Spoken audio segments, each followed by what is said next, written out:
High বন্ধুরা, তোমরা সবাই কেমন আছো? আশা করি তোমরা সকলে ভালো আছো।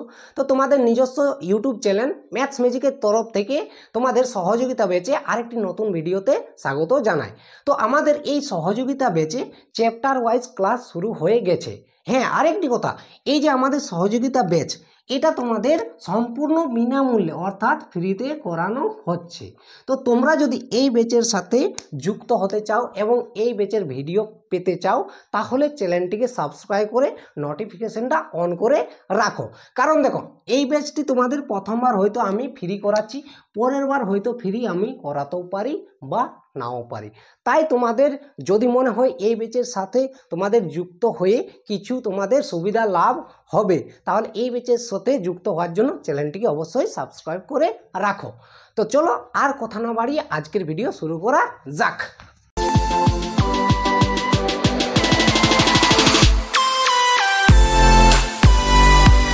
এই ভিডিওতে বন্ধুরা আমরা পার্সেন্টেজের পার্ট 3 নিয়ে আলোচনা করব এবং পার্সেন্টেজের টাইপ 2 নিয়ে আলোচনা করব। কারণ দেখো, এর আগের যে ভিডিওগুলোতে আমাদের পার্সেন্টেজের পার্ট 1 এবং পার্ট 2 হয়ে গেছে এবং আমাদের পার্সেন্টেজের পার্ট 1-এ আমাদের পার্সেন্টেজের বেসিক ক্লিয়ার করানো হয়েছে এবং পার্সেন্টেজের 2-এ আমাদের যে ভিডিও রয়েছে সেখানে আমাদের টাইপ 1 নিয়ে আলোচনা করা হয়েছে। তো সেই ভিডিওগুলি তোমরা যদি না দেখে থাকো, তো আমি তোমাদের ওই ভিডিওগুলোর লিঙ্ক এই ভিডিওর ডিসক্রিপশনে দিয়ে রাখবো, তোমরা সেখান থেকে দেখে নিও। তারপরে এই ভিডিওটি দেখবে, তোমরা সহজেই বুঝতে পারবে। তো চলো আমাদের টাইপ 2 এর প্রথম প্রশ্নে চলে যাই।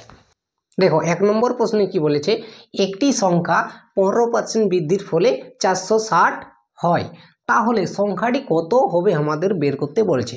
এই প্রশ্নটি আমি তোমাদেরকে 1 নয় 2 নয় 3 রকমভাবে তোমাদেরকে আমি করে দেখিয়ে দেবো। তোমাদের প্রথমে আমি বেসিক কনসেপ্ট ক্লিয়ার করব, তারপরে তোমাদেরকে আর একটু অ্যাডভান্সে নিয়ে যাব, তারপর আমি তোমাদের থার্ড যে তোমাদের স্টেপ আমি করাবো, অর্থাৎ আমি যদি বলি এই প্রশ্নটির ক্ষেত্রে আমি দিয়ে তৃতীয় নিয়মটি করাবো, সেটি আমাদের অ্যাকচুয়ালি কনসেপ্টের প্রশ্ন, যে কিভাবে আমরা মাত্র 2 সেকেন্ডের মধ্যে করতে পারি। তো তোমরা এই ভিডিওটি প্রথম থেকে শেষ পর্যন্ত দেখার চেষ্টা করবে, তোমাদের নিশ্চয়ই উপকার হবে। তোমাদের যে কোনো পরীক্ষায় পার্সেন্টেজ নিয়ে প্রশ্ন আসুক, এই টাইপের তোমরা করতে পারবে। তো দেখো, আমাদের প্রথমে কি বলেছে, যে একটি সংখ্যা 15% বৃদ্ধির ফলে 400 কত হয়েছে, 60 হয়েছে। অর্থাৎ আমাদের যদি মনে করো 100 টাকা ছিল, তাহলে আমাদের পরে কত হয়েছে, 115 টাকা। অর্থাৎ যদি এই সংখ্যাটি মনে করো প্রথমে 100 ছিল, তাহলে আমাদের 15% বেড়েছে। তো 100-র মধ্যে 15% যদি বেড়ে যায়, তাহলে আমাদের নিশ্চয়ই 15 বেড়েছে। এখন আমাদের সংখ্যাটি যদি বলি পার্সেন্টেজে কত হয়েছে, না 115 হয়েছে। কিভাবে দেখো, আমি যদি বলি, মনে করি আমাদের প্রথমে সংখ্যাটি ছিল 100, এরপর আমাদের 15% কি হয়েছে, বৃদ্ধি পেয়েছে অর্থাৎ বেড়েছে। এটা আমাদের 1 নম্বর রুল। দেখো, তাহলে এক্ষেত্রে আমাদের কত হবে, না 115 হয়েছে সংখ্যাটি, না কিসে, এটা আমাদের পার্সেন্টেজে। বন্ধুরা, এটা আমাদের কিসে, পার্সেন্টেজে। আমাদের দুটি ভ্যালু পায়, একটি হচ্ছে পার্সেন্টেজ ভ্যালু এবং একটি হচ্ছে অ্যাবসোলিউট ভ্যালু। তো এটা আমাদের পার্সেন্টেজ ভ্যালু আর এটা আমাদের অ্যাবসোলিউট ভ্যালু। তো দেখো, এই যে আমাদের প্রশ্নটি যদি বলি, প্রথমে সংখ্যাটি ছিল 100, এখন আমাদের হয়েছে 115 বলতে পারি, কিন্তু আমাদের বলেছে যে বৃদ্ধি হয়ে কত হয়েছে, না 460 হয়েছে অ্যাবসোলিউট ভ্যালুতে। তো এই যে আমাদের এটা রয়েছে, এটাকে আমি কি বলতে পারি, যে আমাদের 115 টাকা, যদি টাকা বলবো না, 115 যদি সংখ্যাটি হয়, তাহলে আমাদের আসল সংখ্যাটি কত হচ্ছে, না 100 হচ্ছে। আমি উল্টো দিক থেকে বলছি, কারণ আমাদের যেহেতু দেওয়া রয়েছে কি, না বৃদ্ধির ফলে সংখ্যাটি, অর্থাৎ এই যে আমাদের সংখ্যাটি দেওয়া আছে সেটা বৃদ্ধির পর দেওয়া রয়েছে। তার জন্য আমি কি করব, না এই যে আমাদের এটিকে আমি কি করব, না ঘুরিয়ে লিখব। কিভাবে দেখো, যদি অন্যভাবে বলি, যে আমাদের যদি 115 সংখ্যাটি হয়, তাহলে আমাদের বৃদ্ধির পর যদি আমাদের সংখ্যাটি 115 হয়, তাহলে আসল সংখ্যাটি আমাদের কত হবে, না 100। এই যে আমি যে প্রথমে তোমাদের লিখলাম সেটিকে একটু রিভার্স করে লিখলাম। এরপর যদি বলি আমি, যে আমাদের 1, তাহলে আমাদের 1 ইকুয়াল টু কত হয়ে যাবে, যদি বলি যে সংখ্যাটির 1 কত হবে, তাহলে আমাদের কি হয়, 100/115। এরপর যেহেতু বলেছে দেখো আমাদের যে বৃদ্ধির এটা আমাদের কি 115 যদি সংখ্যাটি বৃদ্ধি হয় তাহলে আমাদের আসল সংখ্যাটি 100, আর যদি 1 বৃদ্ধি হয় তাহলে আমাদের সংখ্যাটি কত হবে 100/115। এরপর যেহেতু আমাদের বলেছে দেখো বৃদ্ধির ফলে আমাদের কত হয়েছে 460 হয়েছে, তাহলে আমরা যদি বলি সংখ্যাটি 460 যদি বৃদ্ধি হয় তাহলে আমাদের আসল কত হবে। দেখো এটার সাথে আমাদের 400 কি হয়ে যাবে 60 গুণ হবে, এটা এই স্টেপটা আমাদের নিচে হতো, আমি উপরেই গুণ করে দিলাম যাতে আমাদের কি হবে না কাটাকাটি করতে সহজ হবে। তো দেখো এই 100টা আমি মুছে দিচ্ছি। এরপর আমরা যদি কাটাকাটি করি বন্ধুরা দেখো আমাদের কি হচ্ছে যদি 5 দ্বারা কাটি 5 2 10 এবং একটি শূন্য, এবং এটা আমাদের 5 23 হয়ে যাবে কত 115। দেখো 5 2 10 অর্থাৎ আমাদের 100 হচ্ছে, আর 15 হয়েছে 5 3 15, এভাবে তোমাদের ভাবতে হবে। এরপর আমরা যদি 23 দ্বারা কাটি বন্ধুরা আমাদের কত হবে 23 2 কত হয়ে যায় 46 এবং একটি শূন্য বসিয়ে দেবো। এরপর আমরা কি করব 2 2 আমাদের কত হয়ে যাবে 4 এবং দুটি শূন্য বসিয়ে দেবো, তাহলে আমাদের উত্তর কত হচ্ছে 400 হচ্ছে। দেখো কোন অপশানে রয়েছে না ডি অপশানে রয়েছে। এই পদ্ধতিতে আমরা কি করলাম না পার্সেন্টেজের কনসেপ্ট দিয়ে করে দিয়েছি, যেটা আমরা স্কুল লাইফে করেছি। এভাবেই তো আমরা স্কুল লাইফে করেছি না, যে আমাদের পরীক্ষায় কি বলে যখন আমরা স্কুল লাইফে থাকবো তখন আমাদের সম্পূর্ণ সমাধান করাই, কিন্তু যখনই আমরা চাকরির লেভেলে যাই বলা হয় যে 1 সেকেন্ড বা 2 সেকেন্ডের মধ্যে করে দেখিয়ে দেবো। দেখো এটা আমাদের স্কুল লাইফে এইভাবেই করি, মনে করো 100 ছিল তাহলে 15% বৃদ্ধি পেয়েছে অর্থাৎ 115 হয়েছে, কিন্তু আমাদের সংখ্যাটা কত বৃদ্ধি হয়েছে আসলে 460 হয়েছে। তার জন্য এটা আমরা প্রথমে কি করলাম না রিভার্স করে নিলাম যে 115 বৃদ্ধি হলে আমাদের আসল সংখ্যা হচ্ছে 100, তাহলে 1 বৃদ্ধি সমান তাহলে 100/115, যেহেতু আমাদের সংখ্যাটি আসলে কত বৃদ্ধি পেয়েছে 460, তাহলে 460 বৃদ্ধি পায় যদি মনে করো বৃদ্ধি পায় তাহলে আমাদের আসল সংখ্যা কত হবে বের করে দিলাম যে 400 হয়ে যাবে। এভাবেই তোমাদের বেসিকে করতে পারো। এটা আমাদের 1 নম্বর যদি বলি কনসেপ্ট হয়ে গেছে। এরপর দেখো আমি যদি বলি দ্বিতীয় নম্বর কনসেপ্ট আমরা কিভাবে করতে পারি, এটাকে একটু অ্যাডভান্স লেভেলে নিয়ে যাওয়ার চেষ্টা করব। দেখো এটা আমি নাম দিয়েছি রেশিও পদ্ধতি, ভালো করে বুঝবে বন্ধুরা, 2 নম্বর প্রসেস। এখন আমি যদি তোমাদেরকে একটা কথা বলি, যেহেতু এটা আমাদের আসলে এই যে মনে করো আমাদের 460 রয়েছে, এটা আসলে কত পার্সেন্ট হবে একটু লক্ষ্য করে দেখো। এটা আমাদের বলেছে যে 15% বৃদ্ধি পাওয়ার পর, তাহলে আমাদের 100% অলরেডি আছে আগের থেকে, এরপর আবার কত পার্সেন্ট বেড়েছে না 15% বেড়েছে, তাহলে টোটাল আমরা যদি বলি পার্সেন্টেজ আমাদের কত হচ্ছে না 115% হচ্ছে। এবং বলে বৃদ্ধির ফলে আমাদের অ্যাবসলিউট ভ্যালু কত বলা আছে না আমাদের বলা আছে 460 হবে। এরপর আমাদের বলেছে তাহলে সংখ্যাটি কত, অর্থাৎ আমাদের নিশ্চয়ই 100% বের করতে বলেছে। তার জন্য এইটা তোমাদের আমি এটা বোঝানোর জন্য বললাম। যদি বন্ধুরা আমার ভাষার একটু মানে গড়বড় হয় তো তোমরা অ্যাডজাস্ট করে নিও, আমার এখানে লোকাল ল্যাঙ্গুয়েজ একটু অন্য টাইপের, তার জন্য হয়তো অসুবিধা তোমাদের হতেই পারে, তার জন্য একটু অ্যাডজাস্ট করে নিও। তো দেখো আমাদের 115% কত হচ্ছে 460-এর সাথে সমান, কারণ দেখো আমাদের পার্সেন্টেজে 115 হচ্ছে বৃদ্ধির পর, এরপর অ্যাবসলিউট ভ্যালুতে যদি দেখি তাহলে আমাদের কত হচ্ছে না 460। তো এটা আমরা যদি রেশিও আকারে লিখে নিই কীভাবে দেখো, আমি তোমরা এইদিকেও উপর নিচেও লিখতে পারো কীভাবে দেখো, আমার যদি বলি 115% কত হচ্ছে না 460 হচ্ছে, তাহলে আমরা যদি বলি আমাদের 100% কত হবে এভাবে লিখতে পারি। তো এই আমাদের এটা আমি কি বললাম তোমাদের রেশিও প্রসেস, আমার নিজস্ব নাম দেওয়া রেশিও প্রসেস, এটা আমার কোথাও তোমরা পাবে না, যাও দেখবে এটা আমার নিজস্ব নাম দেওয়া রেশিও প্রসেস। এরপর এই যে তোমরা মনে করতে পারো যে এটা তো আমরা অন্যভাবেও লিখতে পারি, দেখো কিভাবে, এই যে আমার সমানের নিচে এটা তোমাদের বুঝতে হবে যে তোমরা কিভাবে করবে। দেখো মনে করো 460 রয়েছে, এরপর তুমি যদি না এমনি নয় সরি, যদি এমনিভাবে লিখতে মনে করো 115% আমাদের কত হচ্ছে না 460 হচ্ছে, এভাবেও দেখতে পারো, তাহলে আমাদের 100% কত হয়ে যাবে আমাদের বের করতে হবে, এভাবে করতে পারো। তো এরপর আমরা কি করতে পারি, এই যে আমাদের জিজ্ঞাসা চিহ্নের জায়গায় আমরা কি করতে পারি না 100 ধরে নিতে পারি, এরপর আমাদের 100 এই পাশে চলে আসবে, মনে করো এখানে চলে আসবে 100, এরপর আগের মতো কাটাকাটি করলেই আমাদের অ্যান্সার চলে আসবে। দেখো ওই রূপটাই এলো, বাট একটুকু অ্যাডভান্স লেভেলে, অত কিছু না লিখে আমাদের ডাইরেক্ট আমরা এখান থেকেই পারতাম যে 115% হচ্ছে 460-এর সাথে সমান। 115 হচ্ছে এইখানে দেখো 115 হচ্ছে 460-এর সাথে সমান, তাহলে 100% আমাদের কত হবে, এভাবেই করতে পারতে। এরপর কাটাকাটি করলে আমাদের অ্যান্সার চলে আসবে। এই গেল আমাদের 2 নম্বর প্রসেস। এরপর এই যে আমাদের 3 নম্বর প্রসেস, এটা সব থেকে সহজ, মাত্র 2 সেকেন্ডের মধ্যে তোমরা করতে পারবে। দেখো আমাদের 3 নম্বর প্রসেস কি বলে, একটু ধৈর্য করে বা ধৈর্য সহকারে তোমরা বোঝার চেষ্টা করবে, তোমাদের তাড়াতাড়ি তোমরা করতে পারবে, দেখা মাত্র করতে পারবে। তো দেখো কিভাবে আমাদের 15% বলেছে। এর জন্য আমি তোমাদেরকে আমার প্রথম ভিডিও একটি আমি তোমাদেরকে ছক দিয়েছিলাম এবং বলেছিলাম যে কিছু কিছু ইম্পর্টেন্ট যে আমাদের ছকের মধ্যে আসবে সেগুলো মুখস্থ করতে হবে। কী টাইপের, যদি কেউ না দেখে থাকো সেই ভিডিও আমি তাও একবার বলে দিচ্ছি। মনে করো 1/2 আমাদের কত হয়ে যায় 50%, 1/3 আমাদের কত হয়ে যায় 33 পূর্ণ 1/3%। এইভাবে একটি আমি তোমাদেরকে ছক দিয়েছিলাম, জাস্ট এই দুটো দিয়ে মনে করিয়ে দিলাম। এরপর আমাদের যদি 15% বলি বন্ধুরা, আমাদের কত হয় জানো, এটা আমাদের হয় 3/20 হয়। 3/20 হয় কত পার্সেন্টের সমান না 15%-এর সমান। এরপর আমাদের 3/20, এটা আমাদের ভালোভাবে বুঝতে হবে এটার অর্থ কী। আমাদের যদি বলি 15% 3/20, অর্থাৎ 20 ভাগের মধ্যে ক ভাগ না 3 ভাগ। আমাদের এই যে আমাদের নিচে পাই সেটা আমরা কি পাই, টোটাল পাই। কি পাই বন্ধুরা, টোটাল।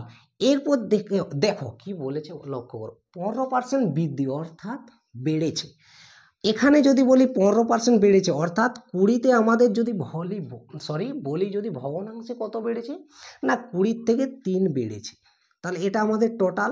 আর এটা যে আমাদের কি পার্সেন্টেজ বৃদ্ধি অর্থাৎ ইনক্রিজ, অর্থাৎ আমাদের যতটা বেড়েছে, তাই তো। এটা দেখো আমাদের টোটাল 15% বেড়েছে, তো অর্থাৎ 20-র মধ্যে আমাদের কত বেড়েছে 3 বেড়েছে, তাহলে এটা আমাদের নিচে টোটাল হয় এবং এটা আমাদের বাড়া ভ্যালু অর্থাৎ ইনক্রিজ ভ্যালু।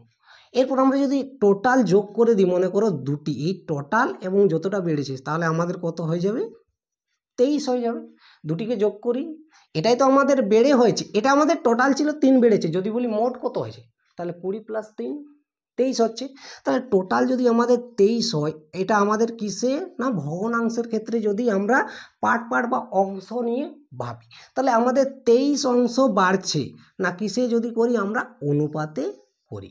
কিন্তু আমাদের অ্যাবসোলুট ভ্যালুতে দেখো তো বন্ধুরা কত বেড়েছে বলেছে না 460 বেড়েছে। এটা আমাদের কিসে, আমি বারবার বলছি এটা আমাদের অনুপাতে, অর্থাৎ যদি এটা দেখো এটা আমরা 3:20ও তো লিখতে পারি এভাবে, তো এটা অনুপাত বলতে পারি। বা যদি বলি যে অংশ, যে আমাদের 20 অংশের মধ্যে 3 অংশ বেড়েছে, তো আমাদের টোটাল 23 অংশ বেড়েছে। আর ওই 23 অংশ কার সাথে সমান হবে না 460-এর সাথে সমান হবে। তাহলে 23 অংশ সমান যদি 460 হয়, তাহলে আমাদের এক অংশ কত হবে বলো তো, এক অংশ আমরা কি করব 23 দ্বারা 460-কে কত দ্বারা ভাগ করবো না 23 দ্বারা। 23 দ্বারা যদি কাটি আমাদের কত হবে 23 2 46 আর একটি 0, অর্থাৎ আমরা 1 ভাগ সমান আমরা কত পাচ্ছি না 20 পাচ্ছি। অর্থাৎ 1 ভাগ যদি আমরা 20 পাই, তো সেক্ষেত্রে আমাদের কি বের করতে বলেছে, তাহলে সংখ্যাটি কত, অর্থাৎ আমাদের টোটাল কত হবে আমাদেরকে বের করতে বলেছে। দেখো আমাদের টোটাল কত রয়েছে 20 রয়েছে, তাহলে 20-র সাথে আমাদের যেহেতু আমরা 1 অংশ সমান 20 পাচ্ছি, তাহলে 20 অংশ সমান কত পাবো 20 × 20, আর 20 × 20 আমাদের কত হয়ে যায় 400। জাস্ট অ্যান্সার হয়ে গেছে। দেখো এটা জাস্ট আমি তোমাদেরকে বোঝানোর জন্য বললাম, তোমরা কিভাবে করতে পারতে, এখানেই যখনই তোমাদের 15% দেখতে পেয়েছো বা পাচ্ছ, তখনই তোমরা কি জানতে, এটা আমাদের কত 3/20 অংশ। অর্থাৎ টোটাল যেহেতু বেড়েছে, তাহলে এটা নিশ্চয়ই আমাদের কত হবে, মাইন্ডের মধ্যে তোমাদের আসতো না, এটা আমাদের 23 অংশ বেড়েছে। আর 23 অংশ আমাদের অ্যাবসোলিউট ভ্যালুতে কত হয় বন্ধুরা, 460। এখানেই তোমরা করতে পারতে 23 দ্বারা কাটে আমাদের কত হয় তো 23 20, তাহলে 1 অংশ সমান আমরা পাচ্ছি 20। তাহলে 20-র সাথে আমি কত গুণ করব, টোটাল যদি বের করতে হয় তাহলে 20 20 400 হয়ে গেছে তোমাদের। এই যে মনে করো এত আমি বুঝালাম তোমাদের কিছুই লেখার প্রয়োজন হতো না, তোমাদের জাস্ট এইখানের মধ্যেই হয়ে যেত। যদি তোমরা ভালো করে মনোযোগ সহকারে এই প্রশ্নটি দেখেছো তাহলে তোমরা নিশ্চয় বুঝতে পারবে। তা আমি আবার তোমাদেরকে একটু রিপিট করে দিচ্ছি। দেখো 15% বেড়েছে, অর্থাৎ আমাদের 20-র মধ্যে 3 বেড়েছে, তাহলে টোটাল হচ্ছে 23। আর 23 অংশ সমান আমাদের যদি অ্যাবসলিউট ভ্যালুতে বলি 460, তাহলে 1 অংশ সমান আমাদের কত হয়ে যাবে 20। যেহেতু আমাদের মোট রয়েছে 20, তাহলে 20-র সাথে কি করবো না 20 গুণ, আমাদের 470 হয়ে গেল। আশা করি প্রশ্নটি তোমরা বুঝতে পেরেছ। তো চলো পরের প্রশ্নে চলে যাই। 2 নম্বর প্রশ্নে কি বলেছে দেখো, একটি সংখ্যা 12.5% বৃদ্ধির ফলে 99 হয়, তাহলে সংখ্যাটি কত হবে আমাদেরকে বের করতে বলেছে। আগের প্রশ্নের মতো একইভাবে রয়েছে। তো তোমরা ভিডিওটি পজ করো এবং নিজেরা করার চেষ্টা করো, তারপর এই ভিডিওটি তোমরা দেখবে। তো দেখো কি বলেছে, একটি সংখ্যা 12.5% বৃদ্ধির ফলে, আমি তোমাদেরকে এই প্রশ্নটি যে আমি তোমাদেরকে থার্ড রুল তোমাদেরকে এর আগের প্রশ্নে যে শেখালাম সেই থার্ড রুল দিয়ে আমি করছি। তো তোমাদেরকে যদি এই 12.5% তোমরা জানোই না যে আমাদের ভগ্নাংশে কত হয়, তাহলে তোমরা এই রুল কখনোই করতে পারবে না। তো দেখো আমাদের 12.5% হয় 1/8, অর্থাৎ 8 ভাগের মধ্যে 1 ভাগ। তো এরপর আমাদের প্রশ্ন হচ্ছে যে এক্ষেত্রে আমাদের কত বেড়েছে না 99 বেড়েছে। তো যেহেতু আমাদের দেখো এটা আমি তোমাদেরকে কি বললাম এখনই, এটা আমাদের টোটাল আর উপরেরটি আমাদের বৃদ্ধিপ্রাপ্ত অর্থাৎ ইনক্রিজ, আমি শর্ট ফর্মে লিখে নিচ্ছি। তো এরপর আমি যদি বলি আমাদের টোটাল কত অংশ হয়ে যাবে এক্ষেত্রে 8 + 1, তাহলে আমাদের কত হচ্ছে টোটাল 9 অংশ হচ্ছে। যেহেতু এটা আমাদের কি বন্ধুরা, যেহেতু বৃদ্ধির ফলে অর্থাৎ এটাতে আমাদের মোট আছে, সংখ্যাটিও রয়েছে, তার মধ্যে আমাদের যে বেড়েছে দুটোই আমাদের প্লাস করা আছে। যেহেতু এক্ষেত্রে আমাদের সংখ্যাটি 8, কিন্তু বেড়েছে কত 8-এর মধ্যে 1 বেড়েছে। এটা কিসে না আমাদের পার্সেন্টেজে 8 ভাগের মধ্যে 1 ভাগ বেড়েছে, অর্থাৎ আমাদের যদি সংখ্যাটি প্রথমেই 8 ছিল তো এখন আমাদের 1 বেড়েছে, অর্থাৎ আমাদের মোট কত হয়েছে টোটাল 9 হয়েছে। তাহলে আমাদের যদি বলি 9 অংশ সমান আমাদের কত রয়েছে অ্যাবসলিউট ভ্যালুতে 99। তাহলে 1 অংশ সমান আমরা কত বের করতে পারি, আমাদের কত হয়ে যাবে 9, 11, 99, আমাদের 11 হচ্ছে 1 অংশ। এরপর যেহেতু আমাদের সংখ্যাটি কত অর্থাৎ আমাদের টোটাল বের করতে বলেছে, আমাদের টোটাল কত রয়েছে বন্ধুরা 8, তাহলে 11 × 8 88, তাহলে মোট আমাদের কত হচ্ছে এই 8-এর সাথে আমরা যেহেতু আমাদের টোটাল রয়েছে আর 1 অংশ সমান আমরা পেয়েছি 11, তাহলে 8 × 11 আমাদের কত হবে 88 হয়ে যাবে। আমাদের অপশন নাম্বার ডি হবে কারেক্ট অ্যান্সার। আশা করি বুঝতে পেরেছ। তো চলো পরের প্রশ্নে চলে যাই। দেখো 3 নম্বর প্রশ্নে কি বলেছে, একটি সংখ্যার 38% এবং 48%-এর অন্তর 354 হয়, তবে ওই সংখ্যার 58% কত হবে আমাদেরকে বের করতে বলেছে। আগের প্রশ্নগুলো একটু অন্য টাইপের এবং এই প্রশ্নটি একটু অন্য টাইপের। আর আমি তোমাদেরকে পার্সেন্টেজ করানোর সময় বারবার করে বলছি আমাদের দুটি ভ্যালু হয়, একটি হচ্ছে পার্সেন্টেজ ভ্যালু এবং একটি হচ্ছে অ্যাবসলিউট ভ্যালু। তো প্রথমে আমাদের যদি এই প্রশ্নটি লক্ষ্য করি, প্রথমে বলেছে 38% এবং 48% এর অন্তর, অর্থাৎ আমরা যদি এই দুটির পার্সেন্টেজে অন্তর দেখি আমাদের কত পার্সেন্ট হচ্ছে, যেহেতু 10% হচ্ছে। দেখো কিভাবে না 48 থেকে আমরা যদি 38 বিয়োগ করে দিই তাহলে আমাদের অন্তর অর্থাৎ হচ্ছে বিয়োগ, তো এই দুটির যদি বিয়োগ করি আমাদের 10% হচ্ছে। এবং যেহেতু বলেছে আমাদের অ্যাবসলিউট ভ্যালুতে তার মান কত না 354, তাহলে আমরা বলতে পারি আমাদের 10% যদি আমাদের 354 হয় তাহলে আমাদের কত পার্সেন্ট বের করতে বলেছে 58% বের করতে বলেছে। তাহলে এক্ষেত্রে বা এখান থেকে আমরা কি করতে পারি যে 1% সমান আমাদের কত হয়ে যাবে 354 কত 10 হবে। এরপর আমাদের এটা কত হচ্ছে দেখো 1%-এর মান কত হচ্ছে 354/10 হচ্ছে।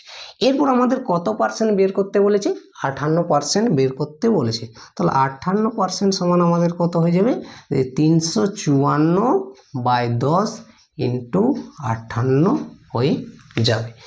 এই যে আমি তোমাদেরকে এই দুটি এক্সট্রা লাইন করাচ্ছি এটা তোমাদেরকে বোঝানোর জন্য। তোমরা যখনই একটু অ্যাডভান্স হয়ে যাবে তখনই ডাইরেক্ট তোমরা এই লাইনটি করতে পারবে। কিভাবে দেখো, এই দুটির মধ্যে অন্তর হচ্ছে 10%। আমাদের 10% কত সমান হচ্ছে 354 সাথে কত হচ্ছে সমান হচ্ছে। তাহলে আমরা অন্যভাবে বলতে পারি যে আমাদের 1% মান কত হবে, যখনই আমরা 354কে ডাইরেক্ট 10 দ্বারা আমরা ভাগ করে নেব তখন আমরা কত পার্সেন্ট মান পেয়ে যাবো, 1%। তাহলে তোমাদের ডাইরেক্ট এটা লিখতে হবে। এরপর আমাদের যেহেতু বলেছে যে 58% কত, তাহলে না 58 দিয়ে গুণ করে দেবো। কারণ তো দেখো এটা আমাদের 1%-এর মান, যখনই আমরা এটা ভাগ করব আমাদের কত হবে, 1%-এর মান হবে। আর এটা আমাদের 58 দিয়ে গুণ করে দিলাম, তখন আমাদের 58% হয়ে যাবে। এরপর তোমাদের অপশন হতে পারে যে এটা আমরা গুণ করব বা কাটাকাটি করব। তোমাদের একটি প্রসেস এভাবেও তোমরা করতে পারো, আর আমাদের যদি বলি ডিজিট সাম দিয়েও করতে পারো। তো এই প্রশ্নটি তোমরা তো কাটাকাটি করে করতে পারবেই, আমি তোমাদেরকে ডিজিট সাম দিয়ে করাচ্ছি। যদি এখনও কেউ আমার এই চ্যানেলে ডিজিট সাম দেখোনি তাহলে তারা একটু দেখে নিও। ডিজিট সামের তোমাদের অলরেডি 3টি ভিডিও আপলোড করা আছে, সেখানে তোমাদের ডিটেলস করানো আছে। তোমরা ইউটিউবে গিয়ে সার্চ করবে digit sum by Dipesh sir, তোমাদের চলে আসবে। তো দেখো এরপর আমরা যদি কাটাকাটি করি, এই দুটোকে গুণ করব এবং 10 দিয়ে ভাগ করব। তাহলে 10 দিয়ে ভাগ করি তাহলে আমাদের দশমিক 1 ঘর এগিয়ে যায়। তো আমাদের এই অপশানে দশমিকের মনে করো দশমিকটা আমাদের 2 ঘর আগে রয়েছে, তাহলে এটা তো আমাদের উত্তর হতেই পারে না, এটাকে প্রথম বাদ দাও। এরপর আমরা কি করব, কাটাকাটি করব বা ডিজিট সাম করব। কাটাকাটি তোমরা করে নিবে বা ভাগ তোমরা করে নেবে। ডিজিট সাম কি বলে আমাদের একটু এই ভিডিওতেও জানিয়ে দিই। ডিজিট সাম হচ্ছে, মনে করো তোমরা এই যে এই দুটির ভাগ করবে আবার গুণ করবে, তো তোমরা যদি সেইগুলোর ডিজিট সাম অর্থাৎ সংখ্যাগুলোর যোগ করে, ডিজিট সাম বলে যতক্ষণ না পর্যন্ত একটি সংখ্যা আসছে যোগ করে যাও, তারপর তোমরা যে প্রক্রিয়াটি মনে করো এক্ষেত্রে করবে, এক্ষেত্রে গুণ করবে, তাহলে ডিজিট সাম করার পরও আমরা এক্ষেত্রেও কি করব না, গুণ করব। গুণ করার পর আমরা দেখব আমাদের এই যে মনে করো ক্যালকুলেশন রয়েছে, এটার ডিজিট সাম যা হবে আমাদের উত্তরেরও ডিজিট সাম কি হবে, একই হবে, তাই হবে। তাহলে এক্ষেত্রে আমরা যদি দেখি আমাদের মনে করো নিচে আমাদের 1 হচ্ছে ডিজিট সাম 1 হচ্ছে, তো এবং 1 দ্বারা আমরা যে কোনো সংখ্যাকে ভাগ না করি না কেন আমাদের কত থাকবে, অতই থাকবে। তাহলে মনে করো আমাদের 300 কত থাকবে, 54 থাকবে। এবার আমরা ডিজিট সাম করার সময় আমার ওই ভিডিওতে বলেছিলাম আমাদের কত হবে, 5 আর 4 কেটে যাবে, অর্থাৎ 9, অর্থাৎ 9 ডাজ নট কাউন্ট। তাহলে আমাদের এটার ডিজিট সাম কত হচ্ছে 3। আর নিচে যদি বলি 1 হচ্ছে, 1 আর 0 যোগ করলে কত, আবার 1 দিয়ে যদি 3কে ভাগ করি তাহলে আমাদের 3ই থাকবে, তার জন্য এটা আর লিখছি না। এটার ডিজিট সাম কত হচ্ছে দেখো 8 আর 5। মনে করো এর 4 একে কি করলো, সে দিয়ে দিল। মনে করো এর কাছে 5 আছে, তো মনে করো একে 1 দিয়ে দিল, তাহলে এ নিজে কত হবে 4 হয়ে যাবে, এবং 8 আর 1 নয়, এটা কি হয়ে যাবে, ক্যান্সেল আউট হয়ে যাবে। তাহলে এখান থেকে পড়ে থাকলো 4। এরপর আমাদের 3 4 কত হচ্ছে না, 12 হয়েছে। যেহেতু আমি ডিজিট সাম করলাম, দুটিরই ডিজিট সাম করার পর এটার ডিজিট সাম কত হচ্ছে 3 এবং এটার ডিজিট সাম হচ্ছে 4। আবার এই দুটির মাঝে যেহেতু গুণ রয়েছে, গুণ করবো এরপর 3 4 12। এই নয় কি আমাদের 3 আর 4 ডিজিট সাম 34 করে দিও না, ভুল হয়ে যাবে। গুণটি আগে করবে, 3 4 12, আমাদের 12 হলো। এখন আমাদের ডিজিট সাম কমপ্লিট হয়নি, যতক্ষণ না পর্যন্ত আমি 1 ডিজিটে আনছি আমাদের ডিজিট সাম করে যেতে হবে। এটা বারবার প্র্যাকটিস করবে, 9 ডাজ নট কাউন্ট হয়ে যায় অনেক ক্ষেত্রে। তোমরা ওই ভিডিও দেখবে ভালোভাবে বুঝতে পারবে। লিখবে digit sum by Dipesh sir, okay. এরপর দেখো এটার যদি ডিজিট সাম করি 2 আর 1 কত হয়ে যাবে 3। তাহলে আমাদের অ্যান্সার মধ্যে যেটার বা অপশানগুলোর মধ্যে যেটির আমাদের ডিজিট সাম 3 হবে সেটাই আমাদের উত্তর। এরপর আমরা অপশান চেক করে নিই। যেহেতু দেখো 4 আর 3 7 আর 2 9, তাহলে 9 ডাজ নট কাউন্ট। আমাদের পড়ে রয়েছে 6, তাহলে এটার ডিজিট সাম 6, তাহলে এই আমাদের এই অপশান হবে না। আমাদের ডিজিট সাম কত হবে না 3। এরপর নিচে চলে আসো, 5 আর 4 আমাদের কত হয়ে গেল 9। তাহলে এরপর আমাদের 2 2 কত 4, তাহলে এটাও আমাদের হবে না, আমাদের ডিজিট সাম 3। এরপর একটি অপশান বেঁচে রয়েছে যেটা আমাদের উত্তর হবেই হবে। এরপর চেক করে নেওয়া যাক, দেখো 5 আর এই 2 কত হচ্ছে 4, তাহলে 5 আর 4 9 আমাদের হয়ে গেছে। তাহলে পরে থাকছে 3, দেখো ডিজিট সাম কত হয়ে যাচ্ছে 3, এটা উত্তর হয়ে যাবে। এগুলো তো ছোট ছোট, তোমরা নিজেরাও কাটাকাটি করে অ্যান্সার করতে পারবে।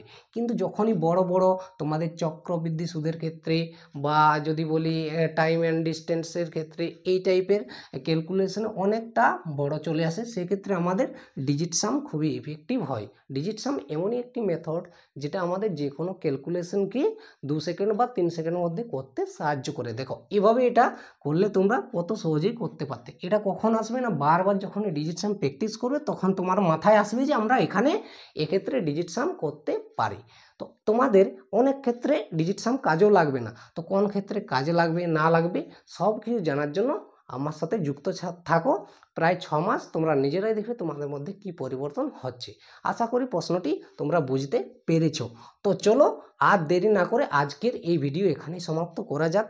যদি তোমাদের ভিডিওটি ভালো লাগে তাহলে বন্ধুদের মধ্যে শেয়ার করো এবং লাইক করো, তাতে আমিও একটু কি বলবো বন্ধুরা, উৎসাহ আমারও একটু বাড়ে। তোমরা চ্যানেলটিকে সাবস্ক্রাইব করে যাও। তো চলো আজকের ভিডিও এখান পর্যন্তই। Thank you.